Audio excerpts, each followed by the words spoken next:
ஒரு 2 நாளைக்கு முன்னாடி பத்திரிகையாளரை சந்திக்காத அஜித் வந்து பத்திரிகையாளர் சந்திச்சாரு ஏர்போர்ட்ல. அதே ஏர்போர்ட், அதே பத்திரிகையாளர் சந்திப்பு.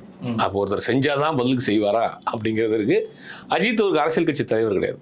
விஜய் இன்னைக்கு அரசியல் கட்சி தலைவர். பத்திரிகையாளரை அவர் ஆப்போசிட்டா இருக்கக்கூடிய ஒரு நடிகர் செஞ்சாதான் சந்திப்புங்கிற ஒரு மனநிலைக்கு வந்திருக்காரு போல. அது அந்த சந்திப்புமே அந்த கூட இருக்கக்கூடிய அந்த தொண்டர்களுக்கு, ரசிகர்களுக்கு ஒரு அட்வைஸ் தான் பண்றாரு.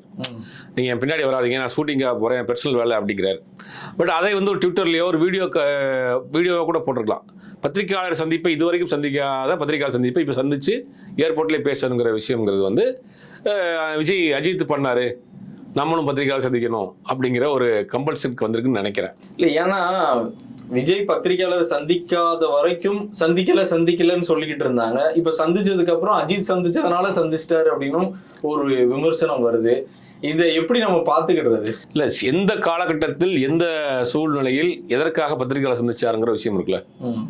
இப்போ நீங்கள் பத்திரிகையாளர் சந்திச்சு பூத் கமிட்டி மாநாடை பற்றின விளக்கம் கொடுத்துருக்காரு, இல்லை ஒரு பத்திரிகையாளர் சந்திச்சு 2026 தேர்தலை பற்றின ஒரு விளக்கம் கொடுத்துருக்காரு, இல்லை அடுத்து எங்களுடைய செயல்பாடுகளை பற்றி என்னங்கிறத விளக்கம் கொடுத்துருக்காரு, இல்லை பத்திரிகையாளர் சந்திச்சு தன்னுடைய கட்சியினுடைய கொள்கையை பிரகடனப்படுத்திருக்காரு, இல்லை 26 தேர்தலில் நாங்கள் எப்படி போக போகிறோங்கிறத பேசியிருக்காரு, இல்லை அடுத்தடுத்த கட்ட என்னுடைய மூவ் எப்படி இருக்க போதுங்கிறத பேசியிருக்காரா? இல்லையே.